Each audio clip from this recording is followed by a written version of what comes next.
अब हम बात करते हैं नॉर्थ अमेरिका के झीलों की बात। ठीक है, तो सबसे पहले झीलों को देखते हैं, उनको लोकेट करते हैं, उसके बाद उनकी एक एक करके जो विशेषताएं होंगी उसी समय जानते चलेंगे। ठीक है,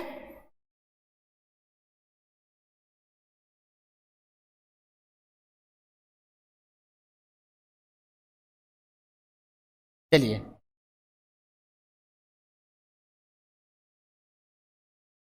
झीलों की बात करते हैं।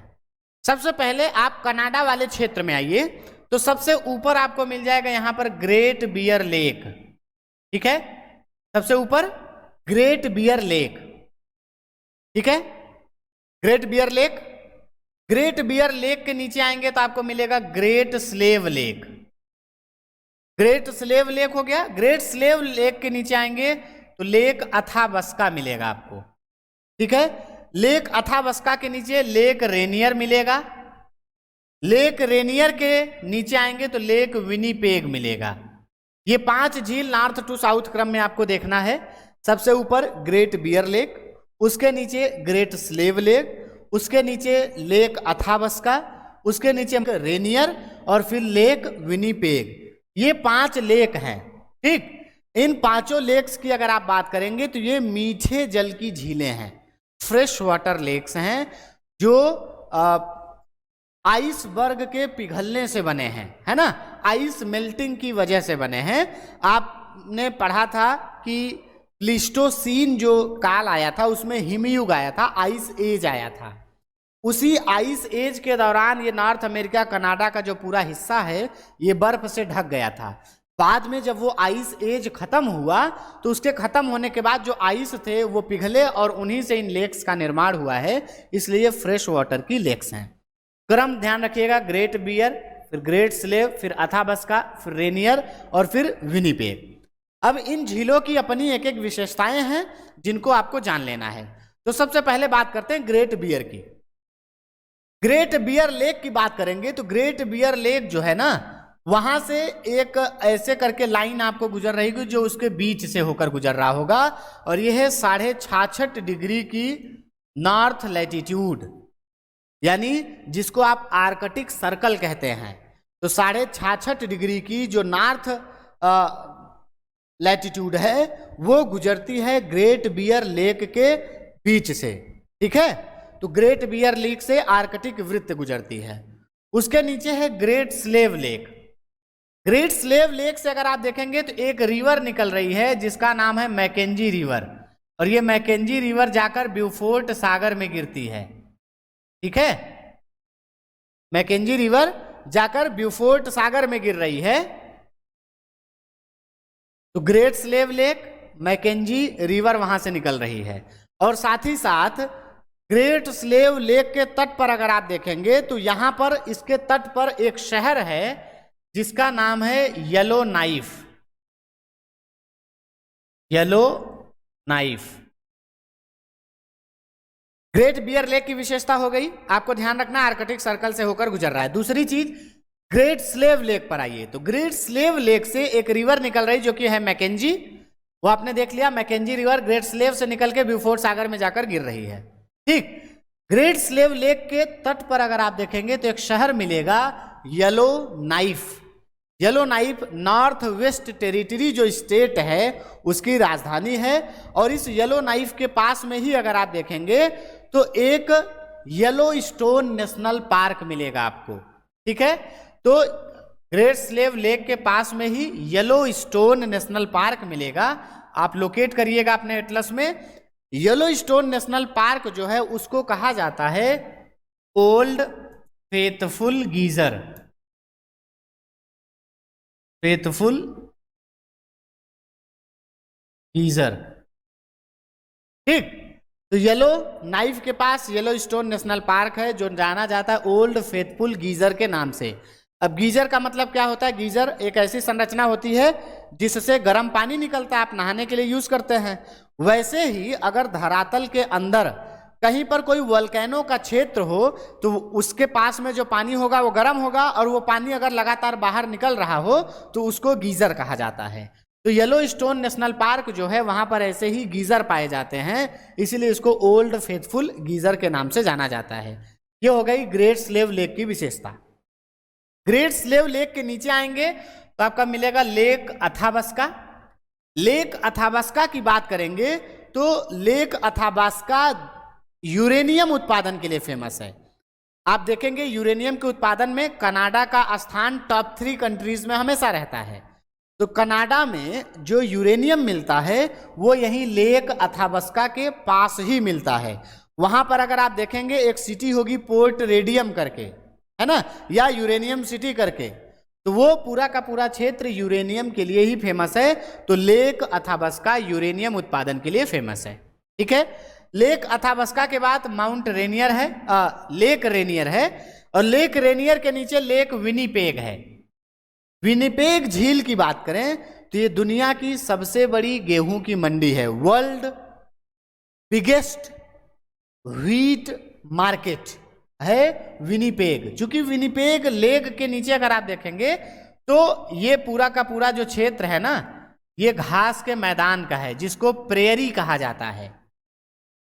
और ये जो प्रेयरी का पूरा क्षेत्र है ये बहुत ज़्यादा व्हीट का प्रोडक्शन करता है, और फिर उसके नज़दीकी जो क्षेत्र होगा वो मंडी के रूप में, एक मार्केट के रूप में विकसित होगा। इसीलिए प्रेयरी क्षेत्र के गेहूं का जो मार्केट होता है, उसका जो एक्सपोर्ट होता है या उसकी जो बिक्री होती है वो विनिपेग वाले क्षेत्र में होती है, जिसके कारण जो विनिपेग है वो गेहूं की दुनिया की सबसे बड़ी मंडी के रूप में विकसित हो गया है। ठीक है, तो ये 5 झीलें, इनकी कुछ विशेषताएं हो गई, इनका नॉर्थ टू साउथ क्रम हो गया। ठीक, ये चीजें ध्यान रखिएगा।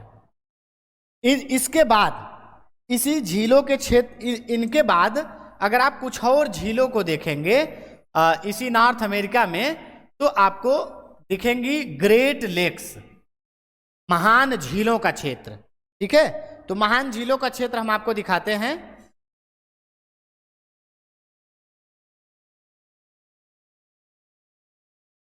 ये आपका महान झीलों का क्षेत्र है नॉर्थ अमेरिका कॉन्टिनेंट का। ठीक है, तो एक एक करके देखते हैं। सबसे पहला इनका क्रम देखिए आप, यहां पर देखिए ये लेक सुपीरियर है, यह है लेक सुपीरियर। ठीक है, लेक सुपीरियर के बाद अगर आप देखेंगे तो लेक मिशिगन है, लेक मिशिगन के बाद लेक ह्यूरन है, ह्यूरन के बाद इरी है, और इरी के बाद ओंटारियो है। ये 5 हैं। इन्हीं 5 झीलों को मिलाकर एक साथ ग्रेट लेक्स कहा जाता है, महान झीलें कहा जाता है, जो नॉर्थ अमेरिका की हैं। ठीक है, अब इन महान झीलों के बारे में ही आपको एक एक करके बात करनी है। ठीक, कि इनकी आखिर विशेषताएं क्या हैं और साथ ही साथ ये इन झीलों का क्रम क्या है। तो अगर आप क्रम की बात करेंगे तो सुपीरियर है, सुपीरियर के बाद ह्यूरन है, ह्यूरन के बाद मिशिगन, फिर इरी और ओंटारियो। ये क्रम है इनका साइज के according, superior, Hurun, Michigan, eri, Ontario. इनके आकार के आधार पर बढ़ता और घटता क्रम जो है वो यही है। हाँ, तो इन 5 झीलों के देख लेने के बाद इनका एक एक करके हम इनकी बात करते हैं। सबसे पहले आते हैं लेक सुपीरियर पे। सुपीरियर झील की बात करें तो जो सुपीरियर झील है ये दुनिया में कैस्पियन सागर के बाद दूसरी सबसे बड़ी झील है, second biggest lake of the world. First पे कौन है तो कैस्पियन सागर। ठीक है, कैस्पियन सागर एशिया वाले क्षेत्र में पड़ता है, तो उसकी बात हम वहां पर करेंगे। ठीक, तो यहां पर सुपीरियर की बात करें तो सेकेंड हो गया वर्ल्ड में, सेकेंड लार्जेस्ट आप कह सकते हैं, सेकेंड लार्जेस्ट। दूसरी बात अगर आप करेंगे तो ये फ्रेश वाटर की दृष्टि से अगर आप देखेंगे तो दुनिया की सबसे बड़ी झील है। ठीक है, तो फर्स्ट आ जाता है ये फ्रेश वाटर लेक में, फ्रेश वाटर लेक, क्योंकि जो कैस्पियन सागर है वो सबसे बड़ी झील तो है, लेकिन जो कैस्पियन सागर है वो एक सैलाइन वाटर लेक है, खारे पानी की झील है। इसलिए अगर आपसे प्रश्न पूछा जाए कि दुनिया की सबसे बड़ी झील कौन सी है और उसमें स्पेसिफाई न किया जाए कि फ्रेश वाटर है या सैलाइन वाटर, तो उत्तर होगा कैस्पियन सागर। लेकिन अगर स्पेसिफाई किया जाए कि दुनिया की सबसे बड़ी फ्रेश वाटर लेक कौन सी है तो सुपीरियर लेक है। ठीक, सुपीरियर लेक दुनिया की दूसरी सबसे बड़ी झील है और साथ ही साथ फ्रेश वाटर या मीठे पानी की झीलों के हिसाब से सबसे बड़ी झील है। दूसरी चीज, सुपीरियर लेक के पास में ही अगर आप देखेंगे तो एक माउंटेन मिलेगा आपको जिसका नाम है मेसाबी रेंज। हो सकता है एटलस में ना लिखा हो।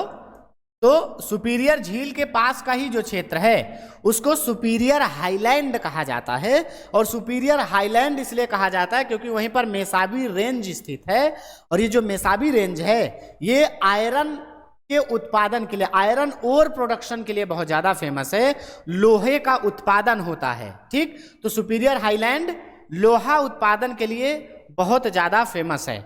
सबसे ज्यादा यूएसए का जो लोहा का उत्पादन होता है वो इसी सुपीरियर हाईलैंड के एरिया में ही होता है, ठीक। तो सुपीरियर हाईलैंड हो गया। इसके बाद अगर आप इस झील के तट पर देखेंगे तो यहां पर आप देखिए तो एक शहर मिलेगा जिसका नाम है डुलुथ, ठीक है। डुलुथ नाम का शहर है सुपीरियर झील के तट पर ही, ठीक। तो सुपीरियर झील के तट पर अगर डुलुथ शहर है और यहां पर लोहा का बहुत ज्यादा प्रोडक्शन हो रहा है तो आयरन ओर इंडस्ट्री डेवलप करेगी।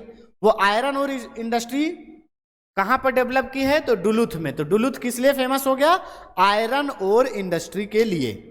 प्रश्न कैसे पूछा जा सकता है? सबसे पहले सुपीरियर लेक के बारे में पूछा जा सकता है, ठीक। दूसरा पूछा जा सकता है कि डुलुथ जो शहर है वो किस झील के तट पर है? तो सुपीरियर के। तीसरा, डुलुथ किस लिए फेमस है, जो कई बार पूछा गया है, तो आयरन ओर इंडस्ट्रीज के लिए।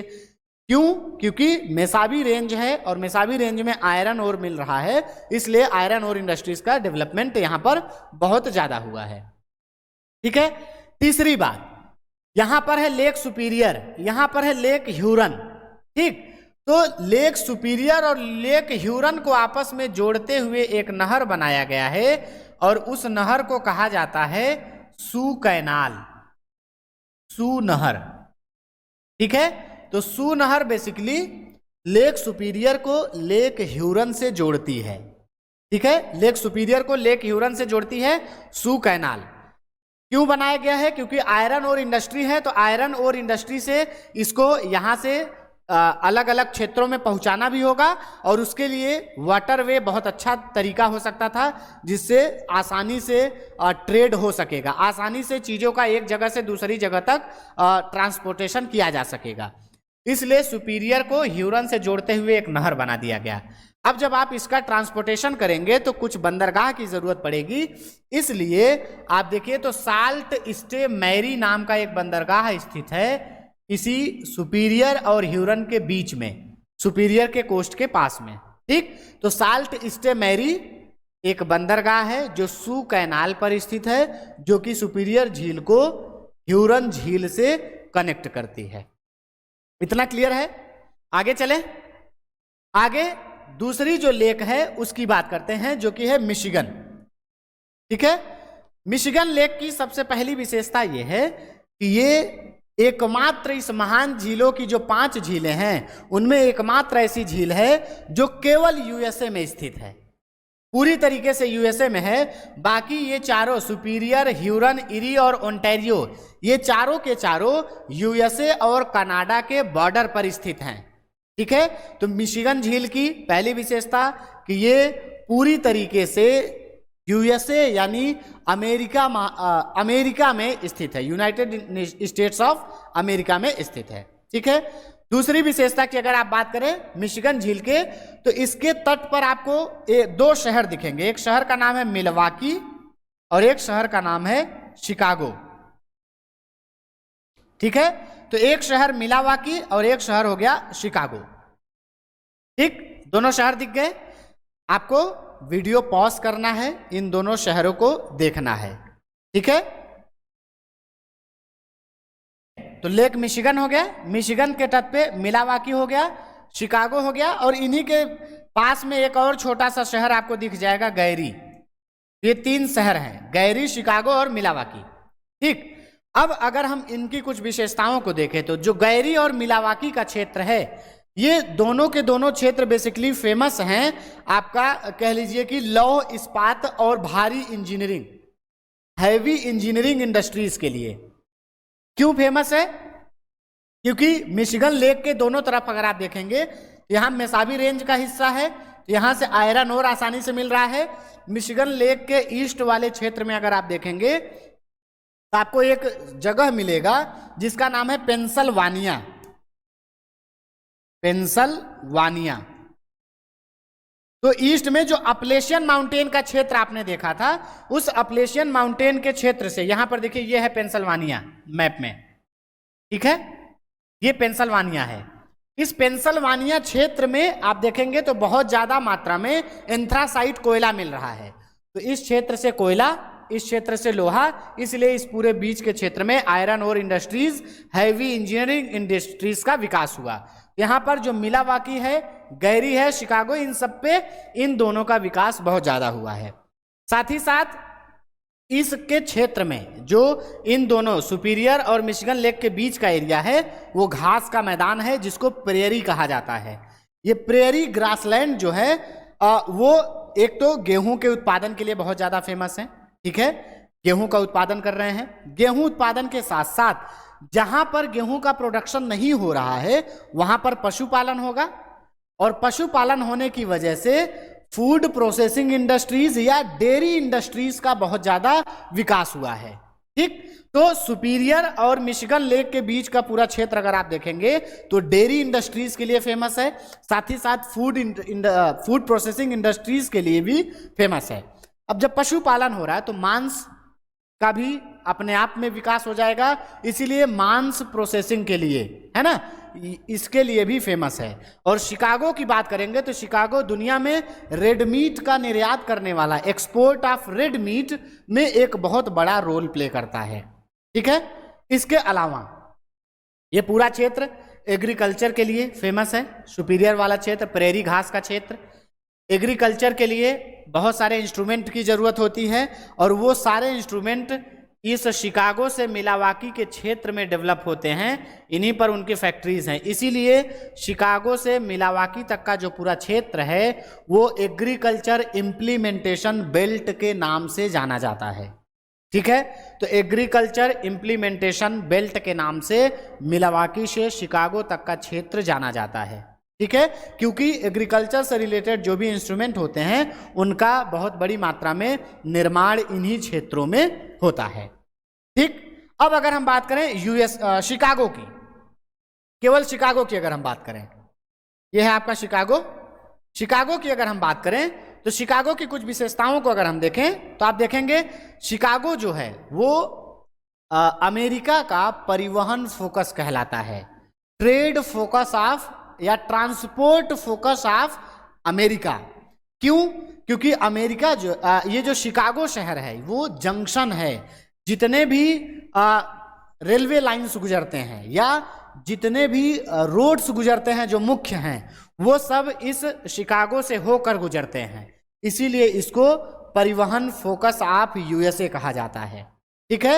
इसके अलावा ये पूरा का जो क्षेत्र है शिकागो का, ये व्हीट के एक्सपोर्ट के लिए, रेड मीट के एक्सपोर्ट के लिए, इन सभी चीजों के लिए भी फेमस है, ठीक है। कोई दिक्कत? आई होप दिक्कत नहीं होनी चाहिए। ये हो गई मिशिगन लेक की बात। मिशिगन लेक के बाद आइए तीसरे पर, जो कि है ह्यूरन लेक। ह्यूरन लेक की बात करेंगे तो ह्यूरन लेक के तट पर अगर आप देखेंगे तो आपको एक शहर दिख जाएगा जिसका नाम है सडबरी। इस मैप में नहीं लिखा हुआ है, लेकिन यहां पर अगर आप देखेंगे इस जगह पर तो आपको मिलेगा एक शहर सडबरी, ठीक है। तो ह्यूरन लेक के तट पर एक शहर है जिसका नाम है सडबरी। सडबरी की अगर आप बात करेंगे तो सडबरी बेसिकली फेमस है निकिल के प्रोडक्शन के लिए, ठीक है। तो सडबरी बेसिकली निकिल प्रोडक्शन के लिए दुनिया में बहुत ज़्यादा फेमस है। निकिल के साथ साथ कॉपर और प्लेटिनम का भी बहुत ज़्यादा मात्रा में खनन होता है। तो सडबरी बेसिकली निकिल, कॉपर और प्लेटिनम के उत्पादन के लिए फेमस है, जो कि ह्यूरन लेक पर स्थित है, ठीक। ह्यूरन लेक के बाद आ जाते हैं लेक इरी पर। इरी लेक की बात करें तो इरी लेक के तट पर आप दो शहर देखेंगे। एक शहर है जिसका नाम है डेट्रॉयट, ये है, और दूसरा है क्लीवलैंड, ठीक। ये दो शहर आप मुख्य रूप से देखिए, डेट्रॉयट और क्लीवलैंड, और दूसरी तरफ एक शहर आपको दिख जाएगा जिसका नाम है बफेलो। ठीक है, ये 3 शहर आपको ध्यान रखना है इरी पर, डेट्रॉयट, क्लीवलैंड और बफेलो। डेट्रॉयट की बात करें तो ये ऑटोमोबाइल सेक्टर के डेवलपमेंट के लिए फेमस है। ऑटोमोबाइल, ये दुनिया में सबसे बड़ा ऑटोमोबाइल का सेंटर है, आप ये कह सकते हैं, दुनिया का सबसे बड़ा। तो डेट्रॉयट ऑटोमोबाइल इंडस्ट्रीज के लिए फेमस है, जो इरी लेक के तट पर है। बफेलो क्षेत्र की बात करेंगे तो जो बफेलो का क्षेत्र है वो इरी लेक के नॉर्थ ईस्ट रीजन में स्थित है और आटा बनाने का दुनिया का सबसे बड़ा सेंटर है। आटा यानी गेहूं को पीसकर जो आप आटा खाते हैं, उस आटा बनाने का दुनिया का सबसे बड़ा सेंटर है बफेलो शहर, और ये बफेलो शहर स्थित है लेक इरी के तट पर। ठीक है, लेक इरी के बाद आइए लेक ओंटारियो है, ये है लेक ओंटारियो। तो इरी और ओंटारियो को आपस में जोड़ने के लिए एक नहर बनाई गई है जिसका नाम है वेलैंड कैनाल। वेलैंड कैनाल, ठीक। तो इरी और ओंटारियो को जोड़ते हुए एक नहर बनाई गई है जिसका नाम है वेलैंड कैनाल। तो इरी और ओंटारियो को जोड़ते हुए एक नहर बनाई है जिसका नाम है वेलैंड कैनाल। ठीक है, तो इरी और ओंटारियो लेक के बीच में सबसे पहले वेलैंड कैनाल है, और इन्हीं इरी और ओंटारियो के बीच में ही एक आपको जलप्रपात मिल जाएगा जिसका नाम है न्याग्रा फॉल्स। न्याग्रा फॉल्स, न्याग्रा जलप्रपात। न्याग्रा जलप्रपात की बात करें तो ये बेसिकली 3 जलप्रपात का मिलने से बनता है। एक जलप्रपात है हॉर्स शू फॉल, हो सकता है एग्जाम में आपसे पूछ ले कि हॉर्स शू फॉल कहाँ पे है। एक अमेरिकन फॉल करके है, ठीक। तो horse shoe fall, American fall, इनके मिलने से बनता है बेसिकली, जो स्थित है इरी और ओंटारियो झील के बीच में, ठीक, न्याग्रा फॉल्स। इसके अलावा अगर आप इन्हीं इरी और ओंटारियो के बीच में देखेंगे तो आपको एक शहर मिल जाएगा जिसका नाम है हैमिल्टन। इन्हीं दोनों के बीच में अगर आप देखेंगे, मैं पेन चेंज करके दिखाता हूं, ये जो मैं ग्रीन कलर बना रहा हूं यहां पर अगर आप देखेंगे तो एक शहर मिलेगा जिसका नाम है हैमिल्टन। हैमिल्टन शहर, ये जो हैमिल्टन शहर है ये आयरन प्रोडक्शन के लिए फेमस है, आयरन ओर के लिए, इसीलिए इसको कनाडा का बर्मिंघम कहा जाता है। चूंकि बर्मिंघम लोहा उत्पादन के लिए फेमस है अमेरिका में, और चूंकि कनाडा में लोहा उत्पादन के लिए एक शहर पाया जा रहा है जिसका नाम है हैमिल्टन, इसलिए कनाडा का बर्मिंघम कहा जाता है हैमिल्टन को। इसके अलावा आयरन ओर इंडस्ट्रीज के डेवलपमेंट के लिए भी हैमिल्टन जो शहर है वो फेमस है, ठीक। इसके अलावा अगर आप देखेंगे तो ओंटारियो झील पर चलते हैं, है ना। ओंटारियो झील पर अगर आप आएंगे तो ओंटारियो झील के पास आप एक शहर देख रहे हैं टोरंटो। यहां पर टोरंटो शहर की बात करेंगे तो ओंटारियो लेक के पास है, कनाडा का एक शहर है, कनाडा का सबसे बड़ा पॉपुलेशन वाला सिटी है ये, ठीक। पूरे कनाडा में जो क्षेत्र सबसे ज्यादा पॉपुलेटेड है वो टोरंटो है। हालांकि कनाडा की राजधानी ओटावा है, लेकिन सबसे ज्यादा पॉपुलेशन टोरंटो की है, ठीक। इसके अलावा टोरंटो की बात करेंगे तो ये ओंटारियो प्रांत है कनाडा की, उसकी राजधानी है और सबसे ज्यादा पॉपुलेटेड शहर है। साथ ही साथ शिपमेंट इंडस्ट्री के लिए या जलयान उद्योग के लिए फेमस है ये टोरंटो शहर, ठीक है। इसके अलावा ओंटारियो लेक से ही अगर आप देखेंगे तो एक नदी निकल रही, यहां पर देखें, ये एक रिवर निकल रही है जिसका नाम है Saint Lawrence. Saint Lawrence River. ये सेंट लॉरेंस रिवर की अगर आप बात करेंगे तो ये ओंटारियो से निकलकर सेंट लॉरेंस की खाड़ी में जाकर गिरती, जहां पर आपने स्ट्रेट ऑफ बेली आइस देखा था, ठीक। तो स्ट्रेट ऑफ बेली आइस के पास में लॉरेंस की खाड़ी है, वहां पर जाकर गिरती है ये नदी, सेंट लॉरेंस नदी। सेंट लॉरेंस नदी की बात करेंगे तो जो सेंट लॉरेंस नदी है ये अमेरिका में सबसे बड़ा इनलैंड वाटरवेज का हिस्सा है, सबसे ज्यादा बिजी रूट है वाटरवेज की दृष्टि से, यानी सेंट लॉरेंस नदी से व्यापार बहुत ज्यादा होता है जलमार्ग के थ्रू। उसी सेंट लॉरेंस नदी में आप जाएंगे तो आगे एक शहर पड़ेगा, उसी में एक द्वीप पड़ेगा जिसका नाम है मॉन्ट्रियल। ठीक है, सेंट लॉरेंस रिवर में ही आप उस रिवर को फॉलो करेंगे तो बीच में एक द्वीप मिलेगा जिसका नाम है मॉन्ट्रियल। ये वही मॉन्ट्रियल है जहां पर मॉन्ट्रियल प्रोटोकॉल साइन हुआ था ओजोन परत की संरक्षण के लिए, ओजोन डिप्लेशन के लिए या ओजोन कंजर्वेशन के लिए जो एक ट्रीटी साइन हुई थी मॉन्ट्रियल प्रोटोकॉल, वो इसी मॉन्ट्रियल शहर में साइन हुई थी। इसके अलावा मॉन्ट्रियल जो है चूंकि रिवर में बना हुआ एक आइलैंड है, इसलिए ये दुनिया का सबसे बड़ा रिवर आइलैंड सिटी है, शहर है। वैसे दुनिया का जो सबसे बड़ा आइलैंड है रिवर में बना हुआ, ब्रह्मपुत्रा रिवर में माजुली आइलैंड है, लेकिन माजुली आइलैंड एक सिटी के रूप में नहीं है, एक शहर के रूप में विकसित नहीं है। और जो मॉन्ट्रियल है वो एक मेट्रोपॉलिटन सिटी आप कह सकते हैं, एक शहर है जो वेल डेवलप्ड है, इसलिए दुनिया का सबसे बड़ा नदीय द्वीप शहर है ना, रिवराइन आइलैंड सिटी है ये मॉन्ट्रियल।